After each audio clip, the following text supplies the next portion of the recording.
Brodes Media. Nick Sirianni spoke today, and for the first time maybe in my life, I thought that Nick Sirianni won the press conference. But I don't mind the idea, the philosophy, some of the statements said, and there's actually some information and some things stated about the similarities behind getting Saquon Barkley and when they added A.J. Brown that I was thrilled about. I didn't even know that they could do this. And when I hear them, I'm like, wow. Okay, we're somewhere. We're getting somewhere. So I'm proud of the Eagles for giving me life, for giving me excitement, for not making me want to blow my brains out. And that's where we begin. All right, so let's listen to clip number 1. This is Nick Sirianni on how, one, Saquon Barkley can help improve this football team, and 2, how the organization views it from a schematic level and how they can add his value and add another dimension, add another wave to this offense, and how it compares to when they brought in A.J. Brown. Oh, this might tickle some fancies, baby. He's obviously a really good player. We're really excited to have him. The style of play that he brings, the leadership that he brings, and so, however, guys like that, however you use them, they're gonna do a good job. And so we're obviously working on the ways that we're gonna use them now. Our offensive staff's working hard at that, and just really excited to have him add a player of his caliber to our team. You know, a couple years ago when we added AJ, just did a lot of work of, hey, what does AJ do well? You know, obviously you do that going in, then you even look at it even more after you get him. What does AJ do well? How can we use him? And it's been a similar process here with Saquon. And I love that because that doesn't feel to me like Saquon Barkley is only going to be just another name or another little thing of your offense. No. A.J. Brown is what makes this offense go. A.J. Brown is so stellar that he puts you in a category of elite offense. That's A.J. Brown. Well, if your mission is to bring in Saquon and go, this guy is a machine, he's a force, what can we do to put him in this offense to make sure that we're making the most of that big-time salary? He got a fat-ass paycheck. We're not just paying him to be in the mix with Kenny Gainwell, in the mix with any other back. This guy has the opportunity to be as explosive and as important as A.J. Brown.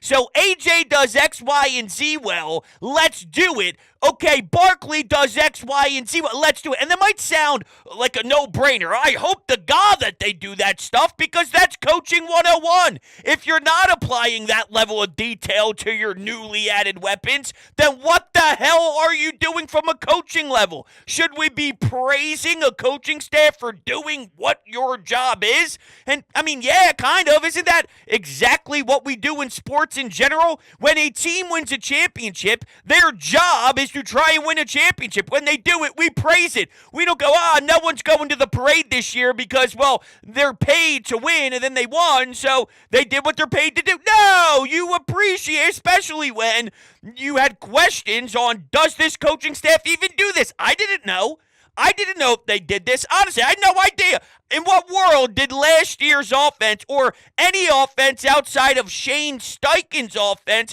under the Nick Sirianni regime, in what universe did you have any faith that they thought this way? I had no idea. So once again, all of this, the end goal, you need to execute. If it ends up being piss poor and they don't use his strengths very well, then all of this is for nothing because Dallas Goedert, I think, has a sensational skill set, and I don't believe that they value that as much as they should, or maybe they think they do, but then they actually don't, or maybe they do actually apply the time into the skill set of Dallas Goedert, but they have a difficult time making it actually work from a scheme level, so they need to do that with Barkley.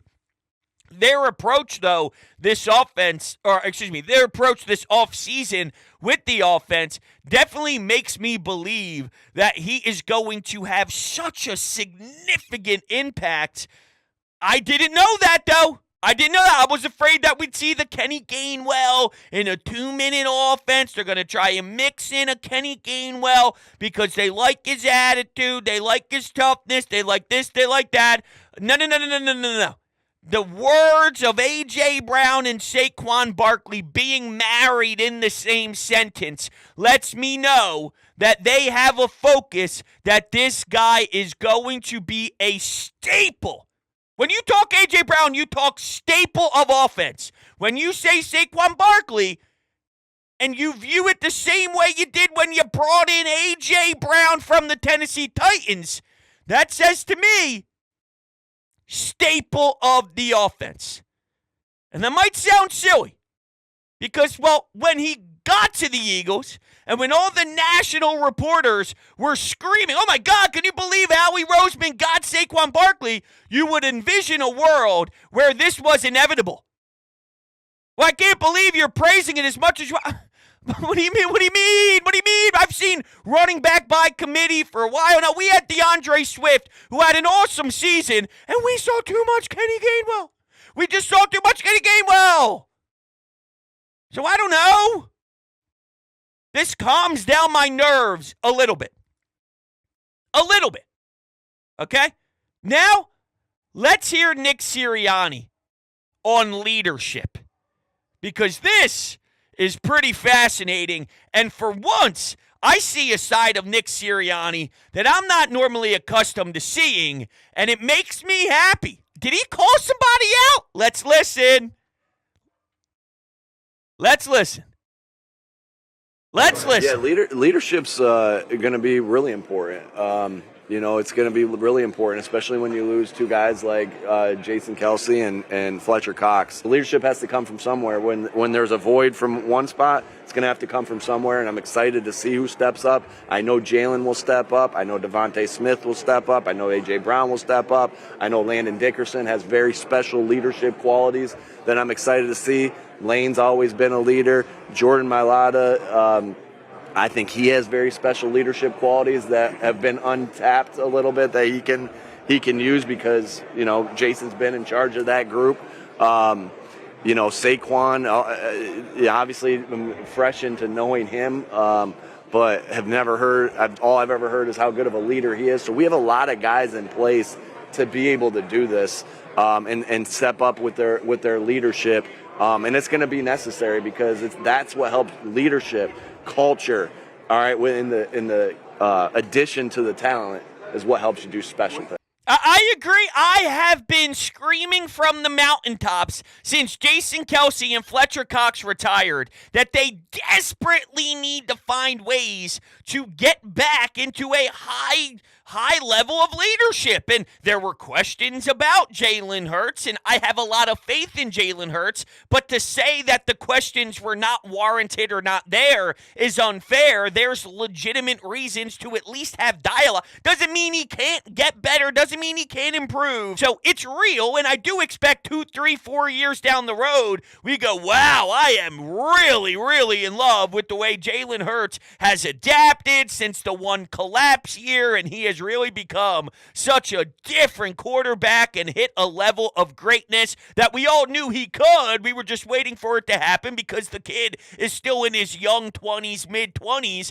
and it takes a while to understand how to operate at a very efficient pace year in and year out in this league, battling adversity, battling health. I don't even know how healthy he was. He'll never tell you, but because of the lack of oomph from his run game and a lack of juice from his run game and his ability to be a force in that regard, I have to believe, because I know the guy is a machine and an awesome athlete, that there was something holding him back in that department, and maybe he has a fresh start to the season. He's able to stay upright and not get nicked up so early on so he can show that side of his game again. He's essentially calling out Jaylen in a Nick Sirianni way.